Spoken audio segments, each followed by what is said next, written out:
Buenas noches, bienvenidos a 8 Magazine Ávila, un espacio abierto, ya lo saben ustedes, de 1 hora de duración aproximadamente y en el que intentamos entretenerles fundamentalmente con diferentes secciones y muchos asuntos, propuestas que les planteamos aquí en este magazine, en el que pueden ustedes participar.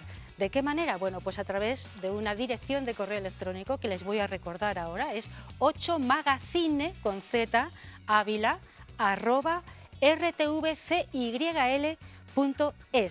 Se lo vamos a ir recordando a medida que avance este magazine, en el que vamos a empezar hablando de un proyecto muy interesante que se está disfrutando ahora mismo en Salamanca, pero que a lo mejor tenemos también la ocasión de poder ver en Ávila. Está con nosotros el responsable de este proyecto, se llama Ismael Montt, es profesor de Historia del Arte, me parece, en la Universidad de Salamanca, pero es abulense. Hola Ismael, buenas noches. Buenas noches. Bueno, háblanos de ese proyecto que se llama Proyecto Victoria, me parece, ¿no? Sí. Y que hace referencia, es una llamada contra la xenofobia, el racismo, en el que además se han implicado alumnos a los que tú das clase. Bueno, en fin, nadie mejor que tú nos lo puede contar. Cuéntanos qué es esto.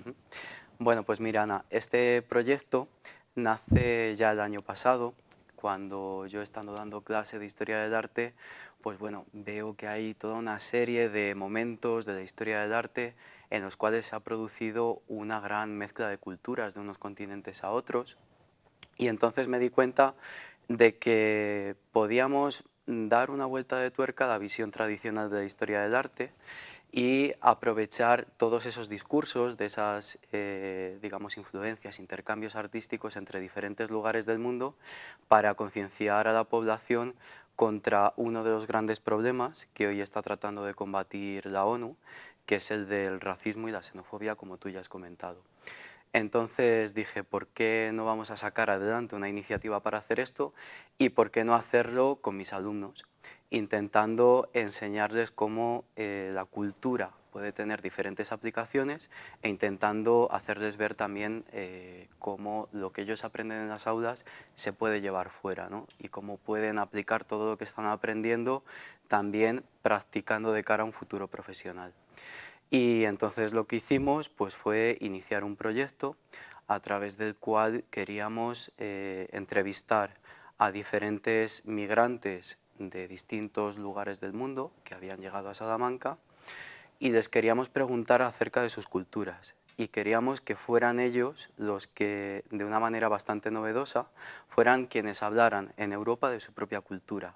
Que no fuéramos los europeos, digamos, siempre Los los que que hablamos. habláramos de ellos y Eso es. tal, poniéndoles voz y muchas veces sin Eso es. ser muy fieles a lo que sienten, ¿no? Claro. Sí, sí, porque creíamos que de esa manera se podía abordar de una manera fidedigna lo que son esas culturas. Y era mucho más interesante porque ellos, digamos que nos hablaban de su cultura teniendo ya la visión de estar en Europa, porque muchos de ellos ya llevan aquí 2, 3 meses, 1 año, 2 años. Y todos estos migrantes, pues bueno, contactamos con ellos a través de una asociación y de una fundación que hay en Salamanca y que se dedican a colaborar, a ayudar a los migrantes en la primera etapa en la que están en España. La fundación es CEPAIM, que trabaja en toda España, y la asociación se llama Salamanca Acoge, que trabaja en Salamanca, pero también a nivel regional. Y bueno, pues gracias a estas dos entidades pudimos contactar con todos esos migrantes y llevar a cabo una serie de entrevistas con ellos que fueron realizadas por mis alumnos.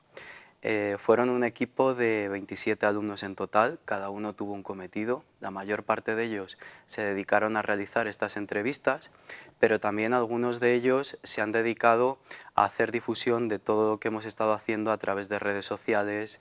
Hemos tenido también un equipo de fotógrafos, un equipo de diseñadores gráficos que nos han hecho el logo, que nos han hecho una serie de cosas muy interesantes, y la verdad es que han trabajado fenomenal.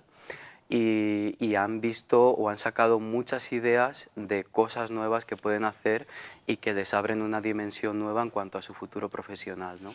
Muy bien, todo ese trabajo, ingente Sí, trabajo, además arduo trabajo de campo, ¿cómo se plasma después en una sí, exposición? Es lo que me ibas a contar eso ahora, ¿no? es. Como nuestro proyecto fundamentalmente a lo que se dedica es a aprovechar la cultura para concienciar a la sociedad contra ese racismo, un punto fundamental de nuestro proyecto era precisamente hacer una gran labor en redes sociales y por otra parte también queríamos que todo lo que hemos hecho se reflejase en una exposición de manera física. Entonces hemos organizado una exposición en la Facultad de Geografía e Historia, que es a la que pertenecemos nosotros, en la cual pues hemos recogido todas las fotos de las entrevistas y todos los textos tal cual nos los contaron nuestros informantes. Estamos viendo un poquito de esa Sí. exposición gracias a nuestros compañeros de la 8 Salamanca que estuvieron allí recogiendo todo este documento importante que habéis ido llevando a cabo vosotros. Háblanos un poco de lo que estamos viendo entonces, Ismael. Pues estamos viendo una selección de algunas de las imágenes que hemos plasmado en esa exposición. Algunas de ellas son de nuestros fotógrafos y otras ilustran diferentes lugares del mundo que nos han traído todos estos migrantes a través de su recuerdo, a través del recuerdo de su cultura. Hay un aspecto muy interesante en esa exposición, y es que la mayor parte de los elementos expositivos están realizados con materiales reciclados o con materiales reutilizados. Entonces, digamos que hemos tratado de dar un poco un giro de tuerca a un problema que hay hoy en cuanto a la organización de exposiciones temporales, que requieren de crear muchas instalaciones, muchos elementos expositivos y que cuando terminan dejan una gran cantidad de recursos, de residuos que no se pueden volver a utilizar, que a veces no se pueden reciclar. Entonces, ¿qué hemos hecho? Muchos paneles son de cartón, que además es cartón que me he llevado yo a Salamanca desde Ávila, de un taller que me los ha dejado. El papel de los textos es papel reciclado y muchos otros elementos también o bien son reutilizados o bien se pueden volver a reciclar. Entonces nos hemos querido comprometer de alguna manera también con ese discurso ecológico. Desde luego, qué buena idea y qué comprometida. Eso hay que tenerlo en cuenta en muchos casos, como bien dices. Sí.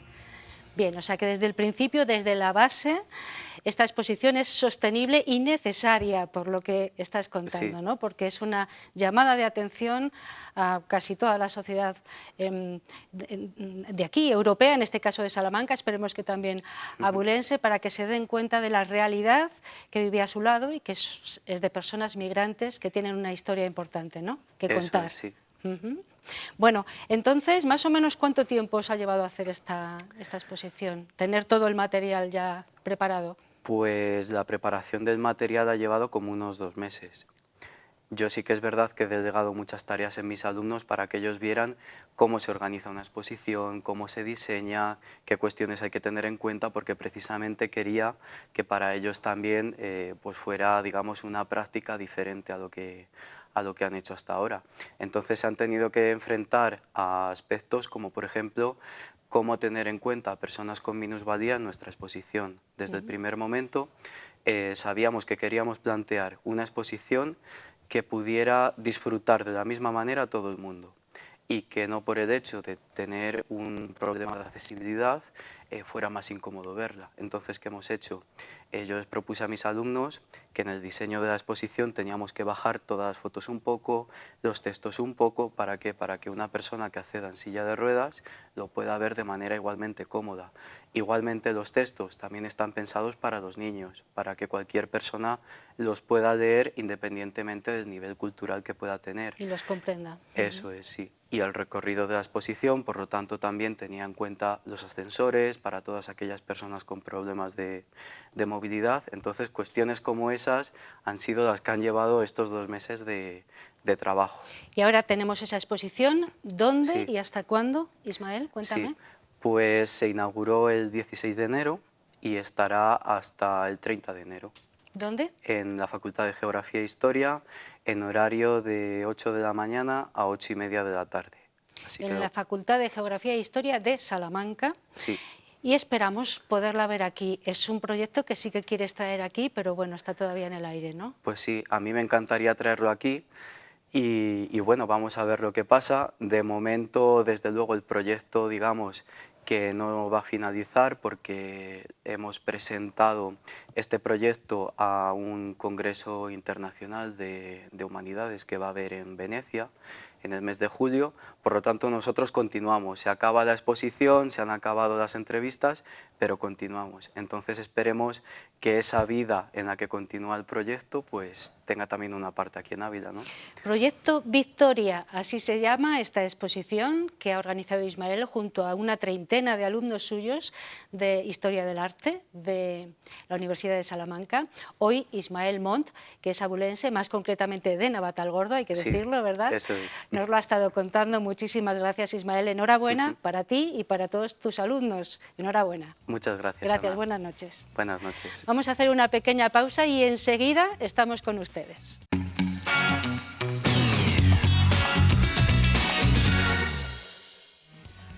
Ya estamos aquí después de la pausa publicitaria y como han visto ustedes vamos a hablar de psicología, yo y mis circunstancias. Nos acompaña cada 15 días habitualmente Chelo Díaz, que es psicóloga. Buenas noches, Buenas Chelo. noches, hola Ana.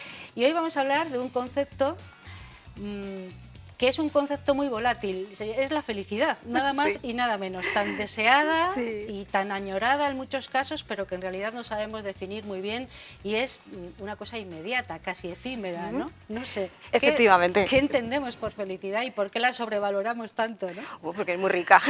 El ratito que estás Porque feliz. es muy rica. Pues bueno, la felicidad, que es verdad que parece que vivimos en una sociedad que, lo hablábamos un poquito antes al sí. vernos, ¿no? Parece que en la sociedad nos obliga a ser felices, y que si no somos felices es como que, bueno, poco más que somos fracasados. La felicidad es realmente una sensación subjetiva, es una sensación de bienestar. Es cierto que es muy difícil que nos mantengamos en un momento de felicidad plena. Tenemos como momentos pues, que son como más excepcionales, que sentimos más alegría, como más felicidad. Pero normalmente lo que nos vamos a mantener en una línea base, que la sensación subjetiva es de bienestar. De modo que si alguien te pregunta, ¿qué tal? Ah, pues estoy bien, me siento, pero no estoy eufórica. Eso tampoco es felicidad, ¿no? Claro. ¿Qué ha pasado? Pues en esta sociedad, pues entre otras cosas, que parece que vende muy bien a nivel público, publicidad y marketing el ser feliz, ¿no? Sobre todo pues esa imagen social de que la persona exitosa es una persona feliz y es una persona que lleva asociado, pues no sé, como unos complementos, ¿no? Pero la sensación de subjetividad, la sensación subjetiva de ser feliz realmente es algo, bueno, pues mucho más sereno, mucho más sosegado, ¿no? No es esa euforia que nos venden. Había un libro que a mí me parecía interesante que decía, ¿por qué empeñarnos en ser felices si podemos ser normales? Mira, yo se lo aplaudo. Efectivamente, pues sí, ¿no? efectivamente. Claro. Es que lo que se nos vende como felicidad no es felicidad realmente, es euforia. Que eso no es muy sano. La euforia, el estado eufórico es un estado de excitación, es un estado de estrés. Y que afortunadamente dura poquito, porque si no, no Menos podríamos mal. soportarlo, ¿no? Pues Claro. que nos volveríamos locos, Claro. porque no hay control ahí tampoco, es una emoción disparada. Entonces, cuidado, está bien, la sensación de felicidad es más bien como esa serenidad, ese sosiego, como esa sensación de estoy tranquilo, estoy bien. Estoy bien. En armonía, digamos, en armonía. Por ejemplo. Pues hoy vamos a hablar de cómo, en algunas ocasiones y por cuestiones que elegimos nosotros básicamente, dejamos de veces. tener esa armonía, ¿no? Sí. ¿Qué cosas son las que nos hacen no ser felices? Vamos a seguir usando esa palabra, aunque la armonía es quizá la palabra ideal. ¿Qué cosas y por qué nos hacen desequilibrarnos y perder ese estado de armonía o de paz o de calma o de felicidad? Pues una de ellas muy importante y muy habitual y muy clásica y que casi todos caemos de vez en cuando en la trampa, es la de las películas mentales. Somos muy peliculeros mentalmente, nos gusta mucho como anticiparnos a la cuestión, como de alguna manera intentar tener control de algo. ¿Qué sucede con las películas? Bueno, pues que a veces, la mayoría de las veces, no suelen tener un final feliz, ¿no? Sino que empezamos a barruntar tormentas con los famosos easy. ¿Y si... ¿Qué sucede con esto? Que me empiezo a enredar en la preocupación, en el miedo, en la angustia. Porque claro, si yo me hago una película mental y me hago una película mental positiva con un final feliz, bueno, pues no deja de ser una película, sí, que me estoy proyectando yo en mi mente, pero puede ser a lo mejor incluso hasta estimulante, porque bueno, pues me pone delante un escenario de algo que me apetece y me provoca pues la ilusión de conseguirlo. Pero claro, normalmente no solemos hacernos películas como muy positivas, sino más bien tiramos del easy. ¿Y si pierdo el trabajo? ¿Y si fulanito menganito no me quiere? ¿Y si lo que ha dicho realmente no era lo que quería decir? ¿Y si este lunar que tengo aquí es un no sé qué? ¿Y si? Bueno, ¿qué sucede ahí? Que lo que estamos intentando es como tener una sensación subjetiva, volvemos de nuevo, ¿no?, a la sensación subjetiva de control. Creemos que porque nos anticipemos a la situación vamos a tener más control de ella. No es verdad.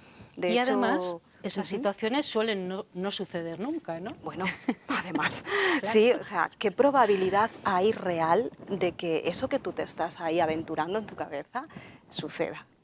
Pues mira, si hay una probabilidad real, ¿no? Si yo veo que estoy en una empresa y están despidiendo a todos mis compañeros, pues quizá hay una probabilidad real de que, oye, en algún momento me llamen y me pasen la factura, ¿no? Pero si simplemente me estoy haciendo esa película, pues a lo mejor la probabilidad es mínima. Si la probabilidad es real, alta, bueno, pues entonces está muy bien, porque la emoción que estoy sintiendo, que es miedo, me está ayudando a ponerme en marcha y decir, a ver, esto se está poniendo de esta manera, va a runto una tormenta, oye, pues voy a prevenirme esta tormenta, pero porque la probabilidad está basada en algo real. O sea, llamo a mi amigo racional y le digo, a ver, ¿qué probabilidades hay de que esto sea así? Bueno, ahí es donde lo primero que hay que hacerse es un poco una pregunta, ¿no? ¿Qué probabilidad hay de que esto sea así? Y fijaros un momentito, ¿no?, lo interesante que es esto. Porque puede ser que una emoción real, el miedo, me provoque esa película mental. Es decir, ¿y si? Porque hay una situación real que se ajusta. Entonces, hay una emoción real que se me dispara y me provoca ese pensamiento. Oye, ¿y si resulta que la siguiente en ser despedida soy yo? Pues ya llevo aquí las 4 compañeras y quedo solo yo, pues oye, igual esto. Pero a veces, que es lo más habitual y es del tipo de película mental que yo me refiero, es cuando primero es el pensamiento, sin tener una base, oye, ¿y si? Oye, fíjate, ¿y si no sé qué? Y después la emoción, porque claro, me la estoy provocando yo. Eso es una película mental. Entonces, esto hay que tener mucho cuidado con ello. Hay que frenar. Estamos todos metidos ahí en ese saco, ¿eh? Es Porque a bastante ver fácil, ¿eh? que levante la mano quién no se ha hecho una película mental de ese tipo, ¿no? Es bastante fácil que Sí. caigamos. Y el problema, Ana, ya no es que caigamos, que bueno, dentro de somos humanos y todos, pues bueno, en algún momento, pues no sé, nos pilla volando bajo. El problema es que me quede enredada en eso. O sea, que enseguida no le dé la vuelta y diga, a ver, ¿qué estoy haciendo?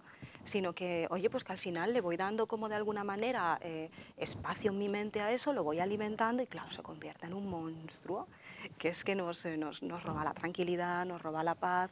Con lo cual esa sería una de las películas mentales más peligrosas, no es la única, ¿eh? Bueno, ¿cómo entonces evitamos, no sé, si quieres, háblanos de alguna otra película mental o podemos hacer una saga con este programa? Yo creo ¿no? que puede ser Con este tema. interesante, ¿no? Podemos hacer una saga y seguir hablando de ello. Sí, ¿no? De Pero cosas que no me hacen feliz. Eso es. Ya que hemos hablado de lo que no nos hace felices, de esos ISIS que nos planteamos nosotros porque nos da la gana, ¿cómo podemos evitarlo? Porque claro, a veces no es fácil, Chelo, la cabeza es muy tozuda. Sí, ¿no? sí, y además que tiene sus motivos. Pues fíjate, hay un componente que hasta te diré que es biológico. Es decir, nuestra mente, que está diseñada para el aprendizaje rápido y para hacer el mínimo digamos, de gasto energético, genera aprendizajes muy fácilmente. Una de las maneras en las que ella aprende es, digamos, con las experiencias negativas. Me explico. Nuestra mente tiende a orientarse hacia lo negativo con más fuerza que hacia lo positivo. ¿Por qué? Pues porque de lo positivo lo disfruta, pero de lo negativo saca un aprendizaje. Entonces hay una parte biológica, por decirlo de alguna manera, que hace que nos orientemos hacia lo negativo de una manera como con mucha más energía, con más fuerza, porque lo positivo va a ser agradable, pero bueno, no va a generar un aprendizaje normalmente, lo negativo sí. O sea que es cierto que aprendemos de lo negativo, ¿no? Aprendemos de todo, pero cuanto tenemos, más, ¿no? sí, pero tenemos un reflejo de orientación en el que por pura supervivencia pues nos orientamos más a lo negativo porque, oye, no deja de ser un riesgo a lo mejor para nosotros. Pero no tanto en esta sociedad en la que estamos hoy, sino que nuestro cerebro está más cerca de las cavernas. Yo siempre lo digo, ¿no? Nuestro cerebro está mucho más cerca de las cavernas.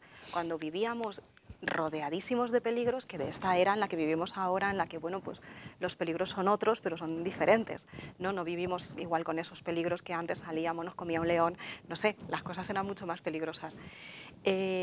Ahora son más sofisticados, perdona, Los antes eran peligros. como primarios, ¿no? Me come el león, no tengo fuego y me muero de frío, tal, no Más hay comida. primarios. Pero ahora son más sofisticados y quizá tenemos menos herramientas para poder combatirlos, ¿o no? Esto ya va a ser una opinión muy personal mía, Sí. ¿eh? Yo no quiero que la gente se lo tome como algo científico, sino que esto ya va a ser como mi opinión personal. Los peligros que enfrentábamos hace 2 días y medio de cara a nuestro organismo, que es ahí atrás en las cavernas, pero para nuestro cuerpo esto es antes de ayer, y para nuestro sistema nervioso evolutivamente esto es casi antes de ayer, pues los peligros eran primarios, o sea, es que era una cuestión de vida o muerte. Claro. Ahora no. Los peligros normalmente no son tan de vida o muerte. Ahora, ¿qué nos preocupa? Pues sobre todo nosotros en nuestra sociedad, que tenemos las necesidades básicas cubiertas, la mayoría de la gente, no todo el mundo, No por todos. supuesto, pero bueno, estoy hablando del grueso, ¿no? De la sociedad en general, la mayoría de las personas tenemos la enorme suerte de dormir en una cama calentitos, de comer todos los días al menos un par de veces, 3, 4, no sé, pero al menos, ¿no? Estamos más o menos, es decir, nuestras necesidades básicas están cubiertas. En la escala, como diría Maslow, ¿no? Con su famosa pirámide, en la escala después, bueno, pues hay otros intereses. Claro, en las cavernas nuestros intereses eran primarios, sobrevivir. O sea, sobrevivir, sin más. Ahora no, normalmente estamos sobreviviendo. Nos levantamos, tenemos una duchita caliente, abrimos el grifo, tenemos agüita, o sea, tenemos mucha suerte. Nosotros, al menos los de aquí, por supuesto no en todas partes del mundo. Claro, si mis necesidades básicas están cubiertas, mis necesidades primarias están cubiertas, mis objetivos se orientan hacia otro lugar. Claro, eso pasa a ser mi objetivo primario.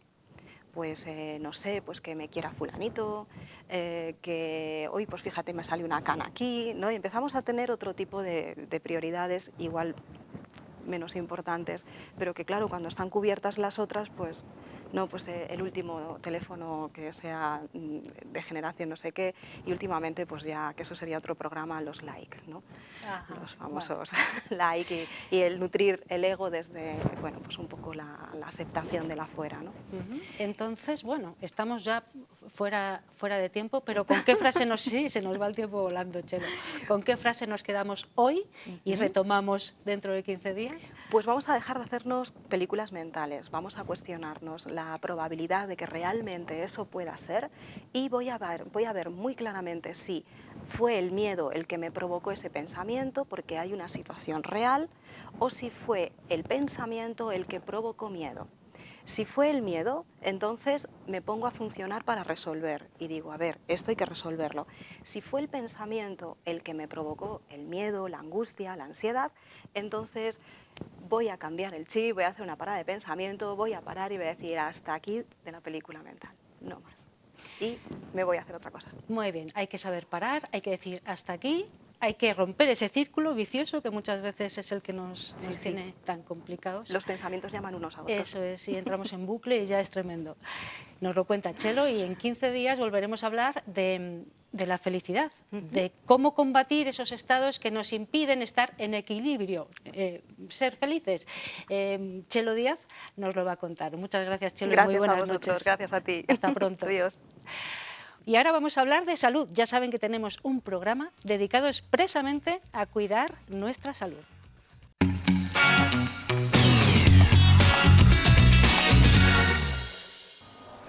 Aquí estamos en el Palacio de los Velada, el corazón de la capital. Y aquí, en el corazón de la capital, queremos hablar de salud y lo hacemos con nuestro médico de familia particular en el magazine, que es Juan Carlos Pedrosa. ¿Qué tal, Juan Carlos? ¿Cómo estamos? Hola, Ana, muy bien, encantado de estar aquí otra vez con vosotros. Y un placer para nosotros tener esta consulta tan particular y tan fructífera, además. Pues igualmente.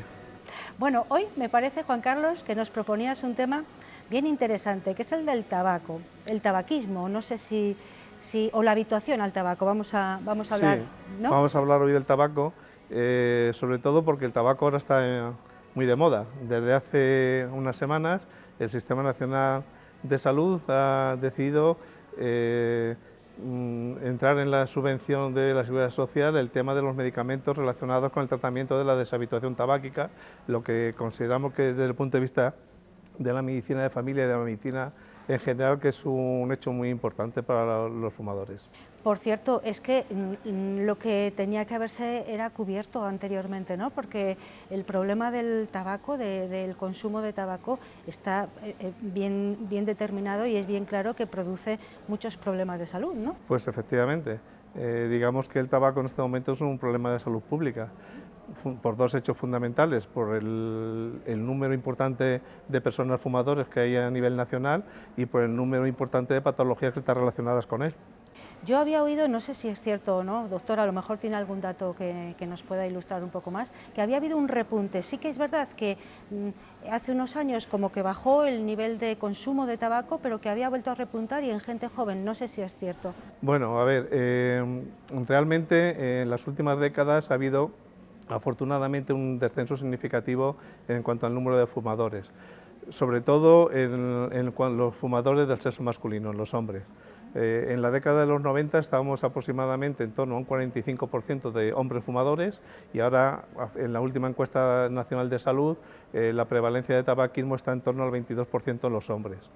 Este descenso, que ya lleva varias décadas en los hombres, en las mujeres se empezó a producir mucho más tarde. A partir del año 2000 y algo es cuando las mujeres, la incidencia de tabaquismo en las mujeres empezó a bajar, pero también ha ido bajando de una forma más lenta. Si partimos de la situación inicial, digamos de la década de los 90, en que aproximadamente los hombres duplicaban a las mujeres en cuanto a la prevalencia de tabaco, al consumo de tabaco, actualmente digamos que hay un 22% de hombres fumadores y un 18% de mujeres fumadoras, prácticamente se han equiparado. Y sí es cierto que el año pasado, en relación al Día Mundial del Tabaco, hubo algunas encuestas de alguna sociedad científica, en concreto de la Sociedad Española de Medicina de Familia, en que apuntaban a un posible rebrote de la prevalencia de tabaco, del consumo de tabaco en torno a un 2 o 3%. Posiblemente este año habrá una nueva encuesta de sanidad y veremos si efectivamente son concordantes los datos de este año de la encuesta nacional de sanidad con los de la Sociedad Española de Medicina Familiar del año pasado. Bueno, el problema está ahí en cualquier caso y sabemos que el tabaco es causante directo, no sé si es así, y si no me corrige, doctor, de enfermedades muy importantes y muy serias, ¿no? De un gran número de enfermedades y la mayoría de ellas de mucha gravedad. Tenemos que tener en cuenta que el tabaco, en primer lugar, está relacionado con todo tipo de tumores.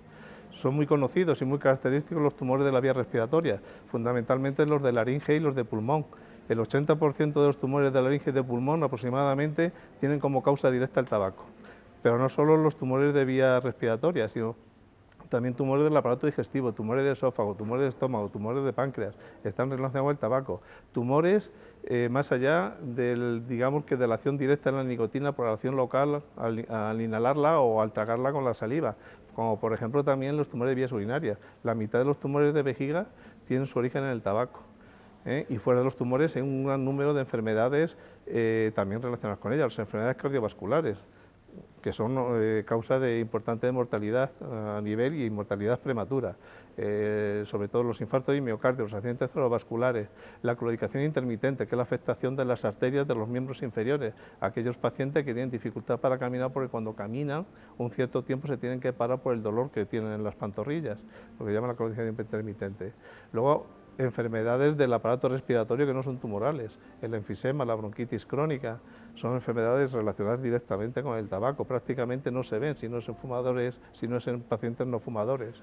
Y luego también la relación, por poner otro ejemplo, la relación del tabaco con la patología obstétrica, el bajo peso al nacer en los hijos de madres fumadores o el incremento de las muertes súbitas en pacientes en niños nacidos de madres fumadoras. Por lo tanto, como bien decía en un principio, doctor, bueno, decías que íbamos a tutear, sí, vamos a tutear. En un principio estamos hablando de un problema de salud pública. Sí, un problema de salud pública de primer orden. ¿Y por qué no se ha planteado la posibilidad de de que la seguridad social o el sistema público de salud abastezca de forma gratuita o semi-gratuita? Bueno, pues la política sanitaria a veces tiene que valorar y priorizar determinados hechos porque efectivamente el dinero de la sanidad viene del capítulo de los presupuestos generales del Estado y a veces hay que priorizar, y las políticas sanitarias a veces han ido por un hecho. Sin lugar a dudas, de todas maneras, aun a pesar de que no se han estado financiados hasta ahora estos medicamentos, por otra serie de actuaciones a nivel de sanidad, a nivel de los médicos en general y de las políticas sanitarias, de los cambios normativos, pues hemos visto como, por ejemplo, que hemos dicho antes, que la disminución del consumo de tabaco en los hombres a la mitad de hace algunas décadas. Hombre, sí que es verdad que se ha trabajado mucho también desde el sistema público de salud, desde el gobierno, en esa deshabituación, ¿no? Tabáquica, sí, paulatina y normalizada, porque ahora mismo es impensable que alguien pueda estar aquí fumándose un cigarrillo, ¿no? Efectivamente, yo sí. pongo muchas veces el ejemplo de cuando yo tenía mis hijas pequeñitas, iba a recogerlas al colegio, veía a los padres cómo estaban fumando en la puerta del colegio esperando a sus hijos. Afortunadamente estos hechos ya no se ven. En la propia consulta de atención primaria, ¿no? Bueno, y hace años en los propios hospitales había médicos que estaban pasando consulta con el cigarrillo en la mano y dejaban en la puerta de la habitación de los enfermos el cigarro antes de entrar. Bueno, ¿cuáles son esos medicamentos que ahora de alguna forma financia el sistema público de salud? Bueno, pues son dos. Por una parte es el bupropion y por otra parte la vareniclina. Puedo decir los nombres comerciales porque solo he comercializado una marca de cada uno de ellos, es el Cintabac y el Champis. ¿Y cómo actúan? ¿Cuál es el procedimiento? Fundamentalmente tenemos que tener en cuenta que el tabaco es una droga por el efecto que tiene la nicotina. La nicotina tiene un potente efecto adictivo y como tal el hecho de que cuando uno quiere dejar de fumar tiene un síndrome de abstinencia por la deprivación de nicotina. Entonces estos medicamentos lo que vienen es a disminuir los síntomas derivados de estos síndromes de abstinencia. ¿Cuándo tendríamos que hablar de una persona con adicción al tabaco? Aunque solamente fumes un cigarro diario, por ejemplo. Aunque solo se fume un cigarro diario, se considera que una persona es fumadora. El hecho de fumar un solo cigarro al día se considera que la persona es fumadora. Lo que sí es cierto que no todas las personas fumadoras van a ser tributarios de que se les prescriba subvencionados estos medicamentos porque hay que reunir una serie de requisitos. Por ejemplo, en cuanto al consumo de tabaco, al menos se tiene que fumar 10 cigarrillos al día para que esté financiado. Para que esté financiado, por lo tanto, para que también sea eficaz el medicamento. No, bueno, el medicamento es eficaz en todos los casos. La eficacia realmente no es del 100%. En diferentes estudios que se han hecho, tanto con un medicamento como el otro, la tasa de abandono de tabaco después de un año de seguimiento de los pacientes es de aproximadamente el 40%. Bueno, y a mí me gustaría también saber si una persona que ha fumado durante muchos años de su vida luego deja el tabaco, hay un recuerdo de ese tabaco, ¿puede generar una enfermedad de estas asociadas al tabaquismo o está libre de ello? Pues sí. Hay determinadas patologías, por ejemplo la patología cardiovascular, que se considera que cuando una persona lleva 15 años sin fumar, el riesgo de tener un evento cardiovascular es similar al que una persona que no haya fumado nunca. Pero por ejemplo hay otra serie de patologías como es el enfisema pulmonar, que es una enfermedad que produce destrucción de los alvéolos pulmonares, de las celdillas donde se produce el intercambio de los gases del oxígeno y del anhídrido carbónico con la sangre y el medio ambiente, pues esas celdillas que están rotas ya no se pueden recuperar nunca más y el enfisema ya no vuelve. Los síntomas mejoran por el componente inflamatorio asociado a todo eso, desaparece, pero el enfisema sigue ahí. Y el tema relacionado con los cánceres, desgraciadamente, pueden aparecer cánceres relacionados con el tabaco varios años después de haber abandonado el tabaco, aunque sí es cierto también que la incidencia disminuye. Bueno, en cualquier caso, una persona que nos esté escuchando ahora y que sea fumadora y diga, bueno, pues yo voy a interesarme en consulta de atención primaria, ¿puede recibir información? Totalmente. ¿Qué Totalmente se puede poner. Pues primero, concienciarse que tiene que dejar de fumar, por uno de los criterios para dejar de fumar y uno de los hechos que más importante tiene importancia a la hora de que el abandono del tabaco sea eficaz, es que uno esté motivado y esté concienciado de lo que quiere dejar. Intentar dejar de fumar sin convencimiento, desgraciadamente no ayuda mucho. No ayuda y no es eficaz, ¿eh? Y no yo es conozco eficaz. gente que dice, no, si yo ya no fumo, y lo hace a escondidas. Ya. O sea, se engaña a sí mismo. Sí. Bueno, Eso es muy frecuente también, sí. sí. En cualquier caso, que se ponga en contacto con su médico de familia, ¿no? Se ponga en contacto con su médico de familia. Hay un programa diseñado para el seguimiento de los pacientes fumadores en deshabituación tabáquica, con una serie de consultas programadas, hasta un máximo de 3 meses que dura el tratamiento eficaz. Con un medicamento son 9 semanas, con otros son 12 semanas de seguimiento, pero luego el seguimiento por lo menos continúa hasta el año para ver si en la fase de mantenimiento hay recaídas o no. Bueno, ya lo saben ustedes, hay 2 medicamentos, no voy a decir nuevos porque supongo que ya estaban, No, en, ya el estaban mercado, en el mercado, sí. Pero son 2 medicamentos que ahora financia el Sistema Público de Salud a aquellas personas que fuman más de 10 cigarros al día, creo. Más ¿no? de 10 cigarros al día y que están motivados, que hayan hecho un intento previo y que tienen un programa de seguimiento con su médico de atención primaria o con su neumólogo. Y que no se engañan a sí mismos diciendo yo no fumo, pero luego fuman en el baño, ¿no? Y una aclaración, financiar no quiere decir que sea gratuito. Exacto. Sí. Porque los pacientes Hay tienen una que pagar parte la parte proporcional. proporcional que les corresponda en función del tipo de tarjeta sanitaria que tengan. Muy interesante esta charla que hemos tenido con el doctor Juan Carlos Pedrosa para hablar del tabaco, de que hay medicamentos que ahora financia el Sistema Público de Salud para intentar dejar de fumar, porque sabemos que fumar es malo, como bien nos han dicho constantemente, pero además genera importantes enfermedades. Importantes enfermedades. Gracias, doctor. Muy bien. Hasta la próxima. A vosotros, un placer.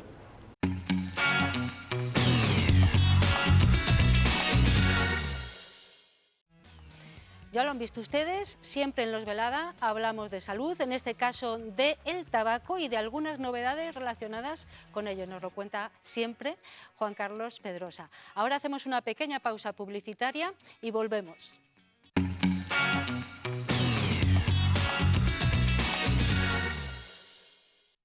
A lo mejor están en zonas rurales y no pueden ni tan siquiera desplazarse a... Pero ahí entra en juego el profesor para ver eso, para ver esas situaciones, para poder ayudar y para Yo, si poder queréis, hablamos de colaborar. un monográfico y hablamos Sí.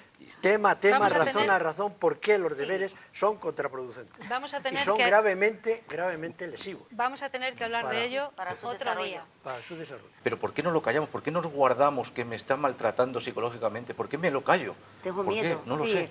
Tiene Sí. que gritar sin tener miedo.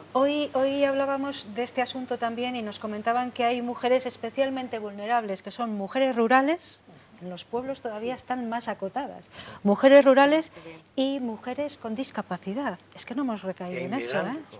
Inmigrantes Bueno, y no también, hemos pero- hablado de la prostitución.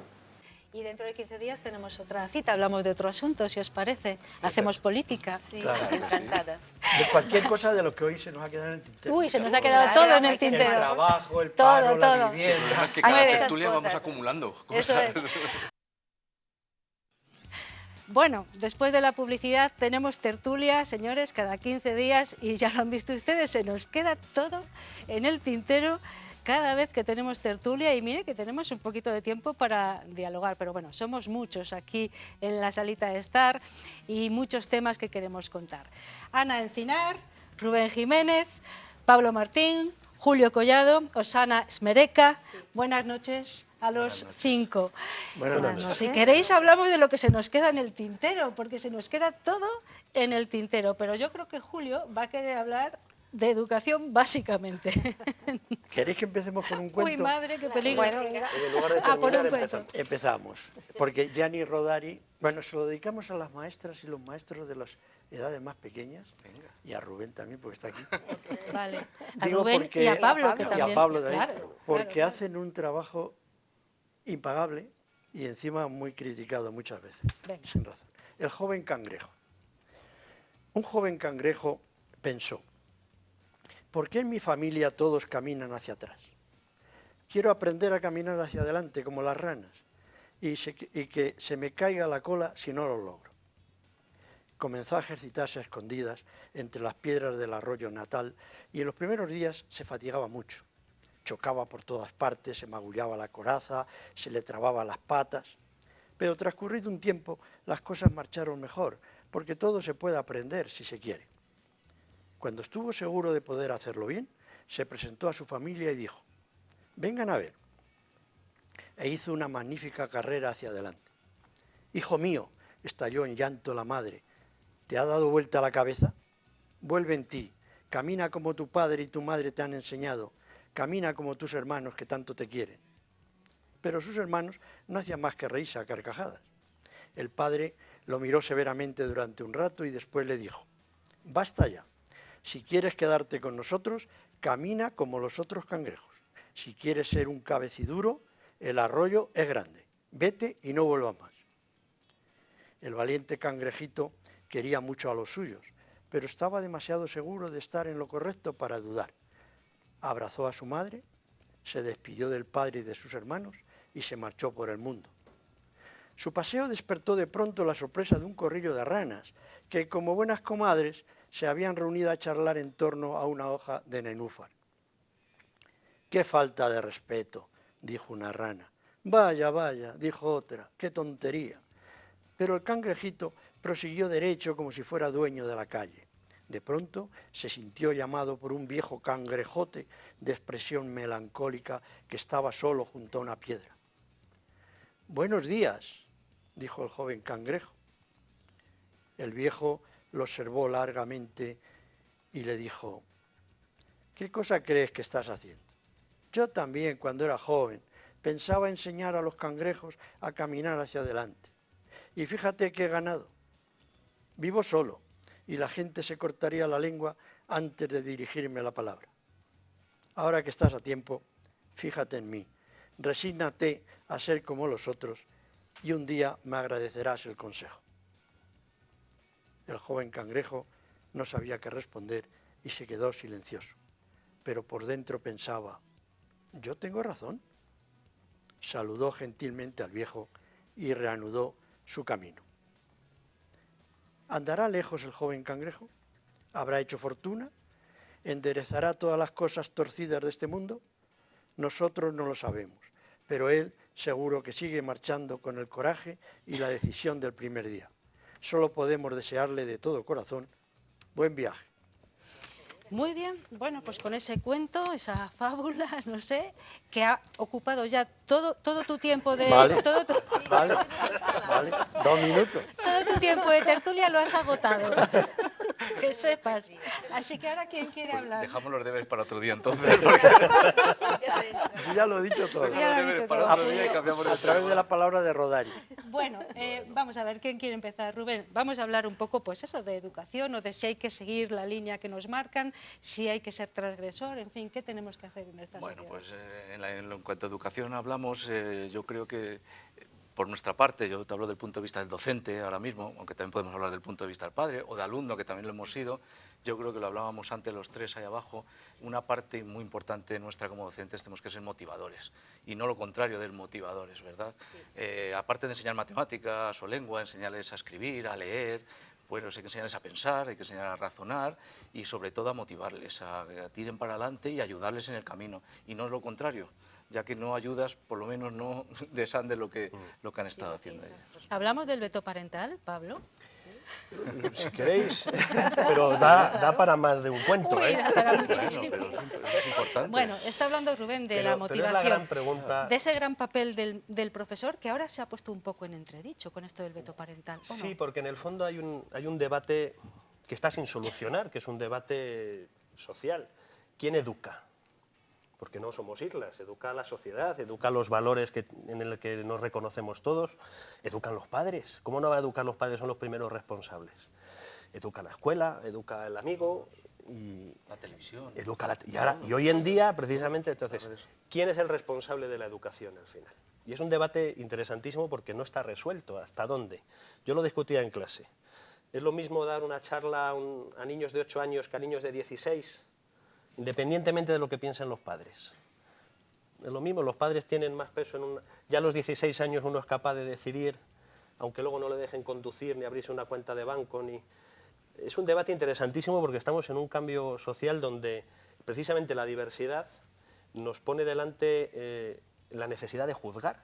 Y por eso es tan importante que educar en la curiosidad, educar en hacerse preguntas, educar en cuestionar las cosas, pero también educar en adherirse a aquello que tú ves que es bueno para ti, porque no hay que decir que no a todo, pero sí preguntárselo todo. Yo... Julio no habla hoy, ¿eh? Sí, hoy ya con el cuento ya está vetado. Tú ya has cumplido. Yo creo, hablando de lo que tú comentabas, Ana, de lo del PIN parental o el veto parental, a mí me parece pues un poco la fábula que contaba Julio al inicio, retroceder para atrás como los cangrejos. Es verdad que la educación de todos, de un niño, va pasando por diferentes etapas. Los padres tienen su papel, el colegio tiene su papel, la sociedad tiene su papel. Pero sí que es verdad que lo que pasa dentro del colegio y esa educación, creo que tiene un papel muy importante todo el profesorado que está allí. Creo que son todos, bueno, aquí en este caso 3 de los que estáis en la tertulia sois profesores o habéis sido profesores. Entonces creo que sois capaces a través de los consejos escolares de planificar todas esas materias complementarias en interés de ese menor, de todo lo que ocurre en esa escuela, en ese colegio. Y ese PIN parental o ese veto parental a mí me parece un retroceso. Es decir, yo creo que vosotros debéis o tenéis esa capacidad para poder ver lo que está pasando y en función de eso planificar. Aparte que entiendo que esas materias complementarias se planifican desde los consejos escolares, claro, donde hay una representación, profesores, toda la autoridad exacto, profesores, padres, ayuntamiento, alumnos, personal de administración y servicios. Exacto, con lo cual, bueno, pues haya ese consenso a la hora de planificar esas materias. Creo que es suficiente como para que no haya... Y hay un proyecto educativo detrás de cada centro. Exacto. Donde se elaboran las vías de actuación de los centros. Claro. Hay una programación general anual que cada año se aprueba en los consejos escolares, donde se dice lo que se va a hacer cada año. Por eso es tan importante la elección de centro. Porque el centro es el que te propone un proyecto educativo. Claro. Entonces el padre ya está eligiendo también, yo quiero ir a este centro, porque tengo una idea clara de lo que me va a ofrecer. Osana, los padres tú que has venido con Julia, con tu peque, que ya viene aquí todos los días. Que me gustaría que ellos pudieran cumplir día de mañana sus sueños, ser como ellos quieren ser, que yo no imponga sus ideas o decir tienes que ser de una manera o de otra, que ellos puedan lograr lo que ellos quieren, lo que son capaces de hacer. No pretendo hacer de un hijo ingeniero cuando él está disfrutando mejor criar un ganado o ser un autónomo. Yo no, claro, no... O sea que tú crees que los hijos no son de los padres, los hijos son de la vida, como dicen por ahí, ¿no? ¿Estás queriendo decir eso? Son personas que son capaces de realizarse por sí mismos. Das una educación, guías un poco, pero después ellos toman su camino, sus decisiones, tienen que equivocarse, caer y levantarse. Es su lección de vida también. Y tienes que educarle en esa libertad, sí, o sea, que puedan pensar, que puedan reflexionar, que se puedan cuestionar un montón de cosas, que luego ya se verá lo que ellos elijan, pero no coaccionarles, o sea, no decirles... Esto es lo mejor, eso es lo que es futuro. Doy una vuelta de tuerca, sí. Pero para eso tiene que haber una propuesta. También. Porque si no, ¿cómo sé yo si me he equivocado o no? ¿Frente a qué me comparo? ¿Qué es lo que juzgo? ¿Qué es lo que cuestiono? La propuesta en la educación es fundamental. La propuesta está dada, ¿no? ¿Dejamos a Julio hablar? Venga, sí, bueno, venga. Pero no hay una única propuesta. Sí, claro, claro. Sí, hay una que puede ser... No, claro, ese es el problema. Con el falso problema que se ha planteado, yo creo que hay que empezar diciendo que los niños tienen derechos, sí, que son personas, y que hay una convención mundial aprobada por la ONU, por la UNESCO, y uno de los derechos fundamentales es el derecho a estar informado. Y estar informado significa una cosa muy sencilla, que si hay diferentes opiniones sobre un aspecto, de una mirada diferente, como aquí hay miradas diferentes, el niño tiene el derecho a oírlas, a saberlas, para que él pueda elegir. Porque el problema de no saber que hay dos caminos es que le quitamos también la libertad al niño. Entonces, ¿qué hay que hacer? Pues yo creo que hay que empezar a escucharlos, a escuchar a los niños, que saben muchas cosas, que saben opinar, que saben lo que les gusta y lo que les disgusta. Y no les dejamos. No les dejamos de dos maneras. No hablan, no pueden hablar, porque pensamos que no saben, y segundo, le llenamos de cosas. Tienen tantas clases, tienen tantos exámenes, que no les da tiempo a pensar, Rubén. Creo que vamos para atrás. Y tantos deberes. Y tantos deberes que vamos para atrás. Y cerramos las tardes, tantas actividades escolares, sí, sí. tomamos inglés, conservatorio, fútbol, claro, ha lanzado etcétera. Pablo ante una pregunta. ¿Quién educa? habría que plantearse también quién deseduca y qué es educar. Es decir, ¿cuál es la educación? A mí me parece que la educación tiene que tener, para que sea educación, creo yo, en una sociedad democrática, la educación tiene que ser democrática. A mí me parece que estamos en retroceso en la escuela. Hay menos democracia en las escuelas actuales que hace 20 años en España. Primera cuestión, los padres pintan menos, los alumnos pintan mucho menos, y yo creo que el Consejo Escolar pues, pinta nada ahora, y antes podía elegir hasta director o directora. Es decir, que yo creo que para que una educación, creo yo que todos estaremos de acuerdo en que la educación tiene que ser democrática y pública y gratuita, porque es un derecho, porque lo que tenemos que salvar es el derecho del niño, no de los padres, que no son propietarios, no somos propietarios. Pero sí responsables. Claro, ¿y los profesores no son responsables? A ver, Pablo. De una parte. ¿Para qué pagamos a los profesores? ¿Para qué la sociedad democrática paga a los profesores? ¿Para que sea capaz? ¿Para que sea capaz? ¿O para que intente? Para colaborar con los padres en la Sí, educación. sí, no, con los padres y con los medios de comunicación. Pero eso no lo eligen los padres. A ver, Julio, vamos a escuchar a Pablo, por favor. Claro. No, mira, que le mato, sí. Entonces, qué interesante. claro, eso está claro. Sí, pero los profesores les pagamos porque son funcionarios públicos, porque están preparados, porque yo creo que no son monstruos. Quiero decir, pues claro, cuando uno no se fía de qué le va a enseñar, es que está poniendo en entredicho a una profesional que ha hecho una oposición, que se está esforzando un montón, haciendo ahí, luchando con 25 muchachos o 35 adolescentes, que hay que estar con ellos, en aulas pequeñitas. Es decir, que, bueno, entonces se les desprestigia. Y cuando se les desprestigia a los profesores, algunos padres no se dan cuenta que están machacando a sus propios hijos.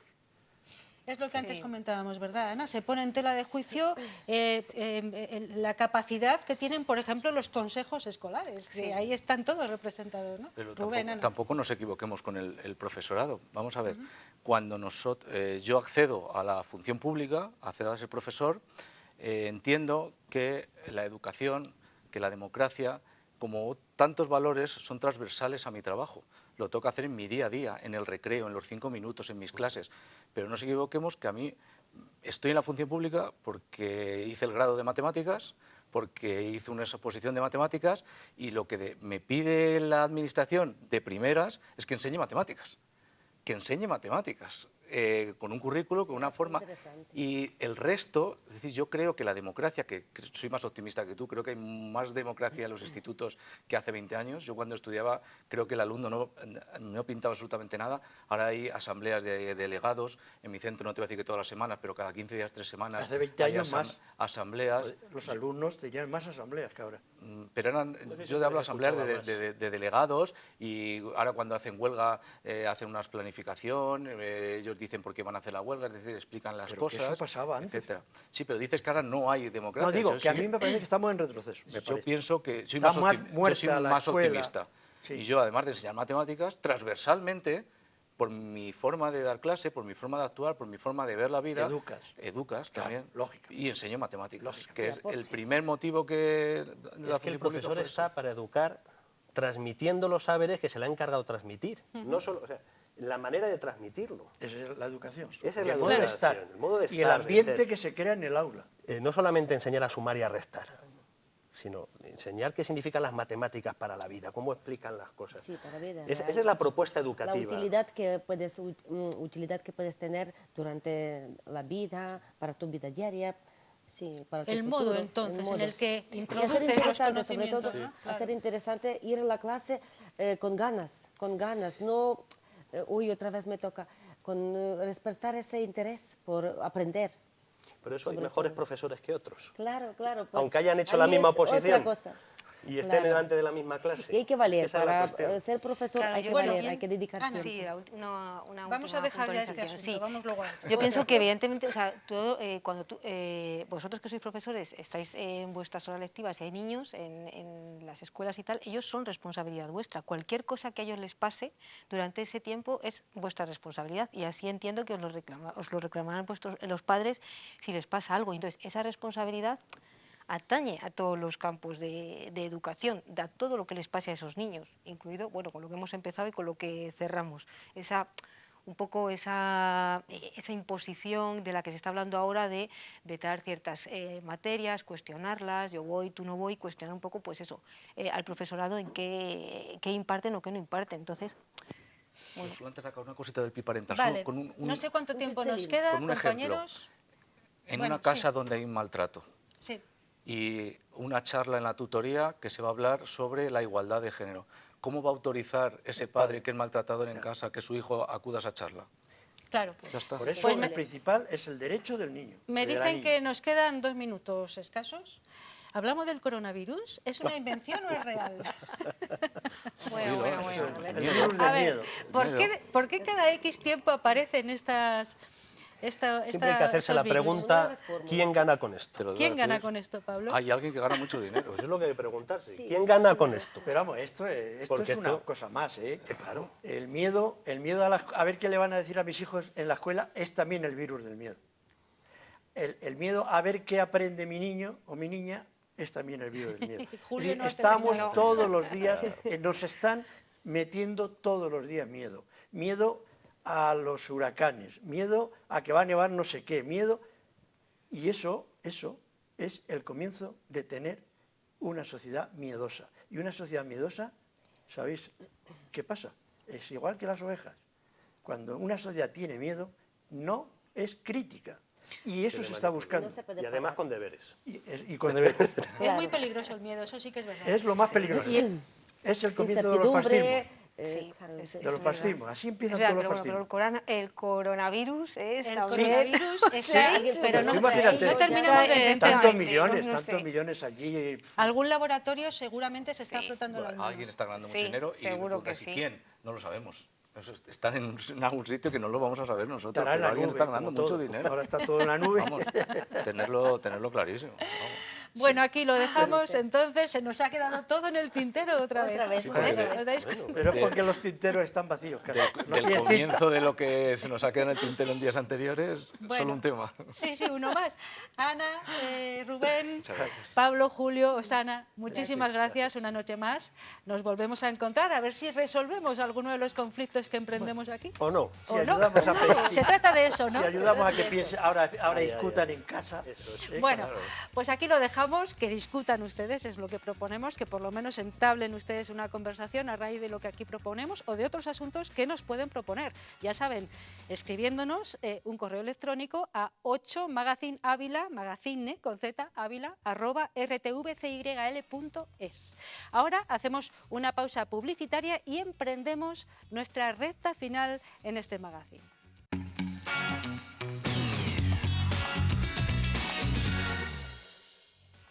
En los últimos minutos de nuestro programa ya saben ustedes que nos dedicamos a disfrutar de actuaciones en directo. Es una de las máximas de este 8 Magazine Ávila, de esta nueva temporada del Magazine, y de momento vamos cumpliendo con lo prometido. Hoy vamos a tener teatro. Es un teatro muy especial porque es teatro de improvisación. Están con nosotros 3 personas que son miembros del grupo Nueva Escena y tienen un montaje muy interesante que es Improvisa como puedas. Son juegos de improvisación que aquí, en directo, en este 8 Magazine Ávila, vamos a poder disfrutar con Adrián Lázaro. Adrián, buenas noches. Encantado. Santiago Domínguez, buenas noches. Hola, buenas Santiago. noches. Y José Carlos González. Buenas noches. Buenas noches. Esto es todo vuestro. ¿Qué queréis que hagamos? ¿O qué? ¿Tengo yo que hacer algo? Sí, mira, vamos a empezar con un juego en el que yo voy a intentar hacer una narración y mis compañeros pueden intervenir, pero para intervenir él siempre tiene que empezar su intervención diciendo afortunadamente y él siempre tiene que empezar su intervención diciendo desafortunadamente. Y tú, no sé, proponme un título, dame una situación. Un tema, lo que quieras, una cualquier palabra cosa. o 3 Sí, palabras ahora. que no tengan nada que ver. Sí, lo que se te ocurra. Vamos a ver, bueno, ¿podéis hablar de El cartero de mi barrio? El cartero de mi barrio es un Vale, tema sí. estupendo. Ahí os dejo. Claro que ¿vale? sí. Venga, venga. Muy bien, pues Jonás, el cartero de mi barrio, reparte todas las mañanas con su carrito amarillo un montón de paquetes. Y la otra mañana... Desafortunadamente la otra mañana cayó un nevazo de espanto que salió rodando el carrito de Tomás entero con todos los paquetes así, iba todo la bajada de don Alonso, para abajo, carrito y paquetes. Tuvo suerte porque en realidad él iba cuesta abajo y le favoreció la circunstancia y le quitó trabajo. Y recogió rápidamente todos los paquetes desparramados. Afortunadamente, todos aquellos paquetes por ahí desparramados, justo allí había un sobre que se abrió y estaba lleno de billetes. Y claro, con todos esos billetes, Jonás el cartero se pegó una alegría tremenda. Entonces empezó a coger billetes y guardárselos en el bolsillo. Venga billete, venga billete. Y con eso pensó que se iba a comprar una furgoneta nueva para poder hacer el reparto. Dejar de repartir con el carrito amarillo. Así que se fue directamente para el concesionario de Peugeot a comprarse una furgoneta. Desafortunadamente las furgonetas estaban todas completamente vendidas. Solo quedaban coches sin conductor. Y él quería una furgoneta como Dios manda. Entonces se quedó sin poder comprar nada de nada. Y con todos los billetes. Afortunadamente en el concesionario de al lado había un autobús que habían dejado pues, de segunda mano, pero que él lo vio allí y dijo, un autobús iría yo ahí repartiendo... Además era un autobús escolar amarillo, así que sacó la pasta y dijo, me lo llevo. Y se lo llevó. Desafortunadamente se lo llevó, pero no tenía frenos. Y el autobús siguió tirando la bajada don Alonso, porque él estaba cegado con la bajada. Don Alonso seguía sin frenos con todos los paquetes desparramándose igual, y le dio igual los billetes porque eso parecía una romería. Chimpún. Muy bien, me ha gustado y como nos queda un minutito o minuto y medio todavía, venga, hacemos otro juego. Vale, sí, pero vale. Vamos a cambiar de sitio. Cambiamos. Y os propongo otra cosa. Sí, proponnos vale, otra. Es que me quiero comprar un sofá nuevo, ahí os lo dejo. Vale. Pues con ahora... ellos terminamos. Adiós, señores, hasta dentro de una semana. Ahí les dejamos. Vale, pues muy parecido, pero en lugar de afortunadamente y desafortunadamente va a ser esto es así y esto no es así. Vale, perfecto. Bueno, pues iba yo tan a gusto andando por la ciudad cuando de repente vi una tienda de muebles preciosa y entré, tan elegante era que vi un sofá que llamaba la atención.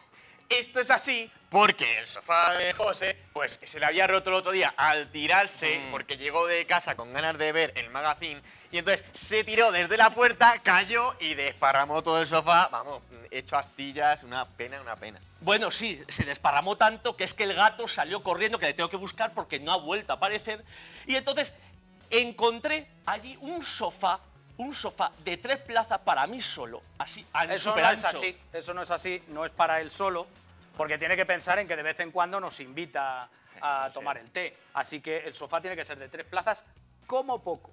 Y eso es así porque a veces no vamos solo nosotros 3, sino que invitamos a las parejas. Entonces, sí, vamos, que mi casa es la casa del Tócame Roque. Van parejas de un lado, parejas de otro, el gato. Al final, ¿quién se cargó el sofá? ¿Fui yo o fuisteis vosotros?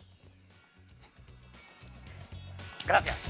Bueno, mira, antes de despedirnos, que el domingo 16 nos podéis ver en el Café del Mercado con el espectáculo entero, ¿vale? Así que allí os esperamos.